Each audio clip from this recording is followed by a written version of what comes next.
Welcome to the deep dive. Today we're looking at well, something that really pushes back against what most people think about weight loss. Mm-hmm. That common idea that it's, all down to food choices, calories, carbs, discipline. Exactly. We've all heard it, probably all tried living by it at some point. Yeah. But what if?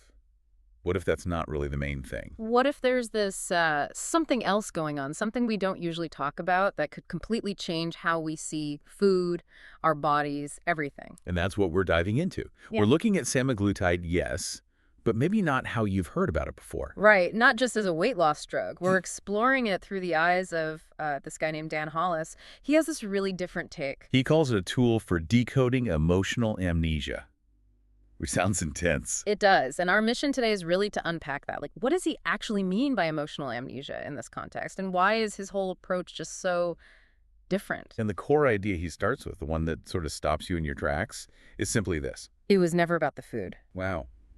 It was never about the food. That's a big statement. If it wasn't about the food, then what was it about? Well, that's where Hollis brings in this concept of silence. He says semaglutide gives you silence. Silence? What does he mean? Like actual quiet? Or something else? Not just quiet ears. He means silence from the food noise.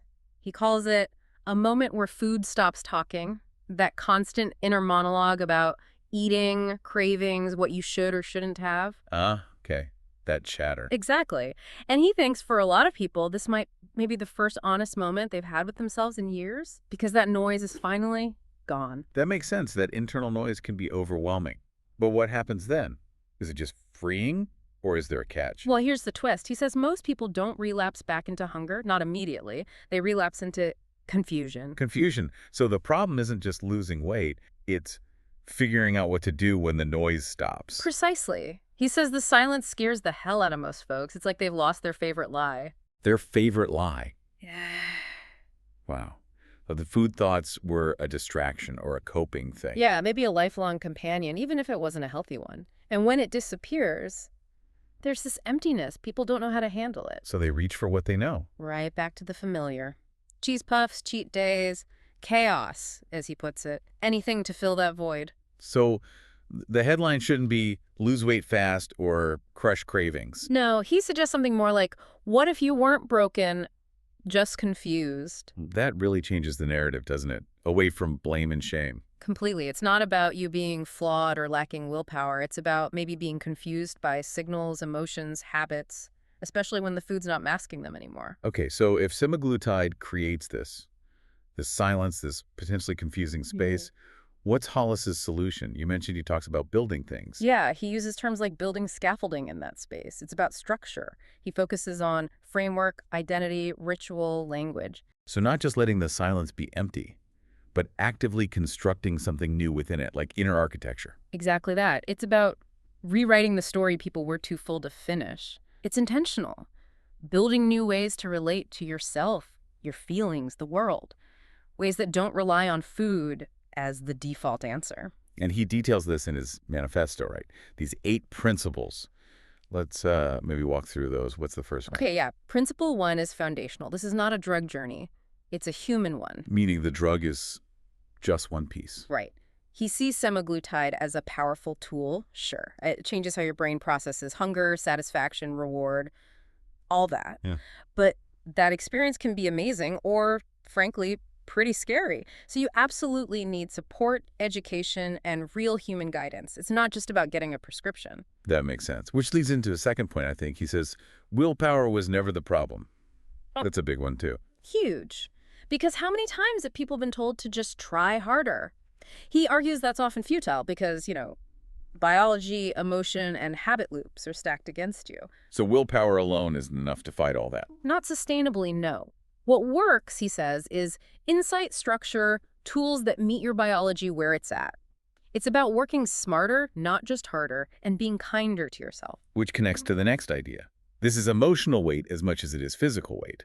Back to that emotional amnesia idea. Exactly. People eat for so many reasons beyond physical hunger, right? Being anxious, lonely, bored, overstimulated, or undersupported. So the drug might quiet the stomach hunger. But if you don't address why you were reaching for food emotionally, you're likely to fall back into old patterns when the food stops being your fallback. You need support for those deeper triggers. Okay, and principle 4. He warns about losing weight too fast. Yeah, he calls it a trap. Fast weight loss without metabolic pacing is a trap.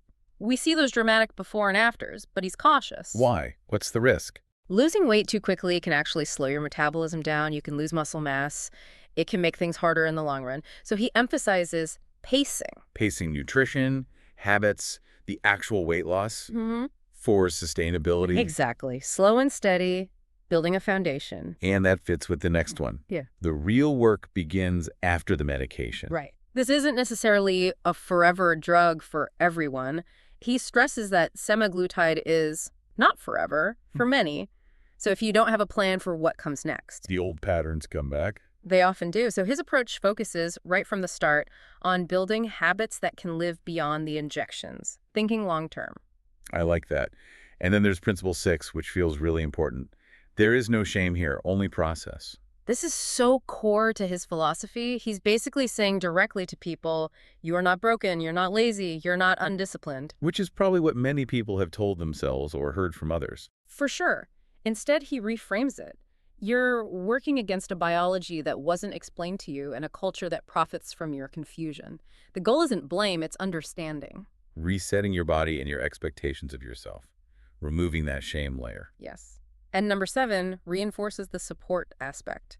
This is a conversation, not a prescription. It's about relationship. Absolutely. Your relationship with food, with your body, but also, crucially, relationship to the people guiding you. It's not just getting orders, it's having a map, a guide, and a community. Collaborative. Makes sense. Okay, last one. Principle 8. You're not starting over, you're starting right. That sounds hopeful. It really is. It speaks to people who've tried and failed, who might be afraid to hope again. He acknowledges that. But says this time is different. Yeah, because this time you have tools that actually match how your body and brain work. And you're not doing it alone, you're with people who get it. It's about starting with alignment, not shame. A totally different foundation. So putting it all together, Hollis's approach using semaglutide isn't just take this pill, eat less. Not at all. It's a whole system, a structured process with real human support, really digging into that deeper work. It's about helping people fundamentally reclaim their relationship to food, body, and self. Right. And for you listening, this offers, I think, a really different lens on a topic we hear so much about. It challenges those old ideas and maybe gives some aha moments about what's really driving our habits. Going way beyond just appetite. Way beyond. Well, that wraps up our deep dive for today. We've explored Dan Hollis's perspective, how semaglutide can create this silence, and how the real work might be building that inner architecture in the quiet. Yeah, it really makes you think, doesn't it? If something like eating habits, which we usually chalk up to discipline or biology, might actually stem from confusion or this emotional amnesia. Then what else in life could benefit from finding that quiet? From doing that deeper work of, as he says, rewriting the story? What opens up when we realize, maybe for ourselves or for others, that sometimes it really was never just about the food.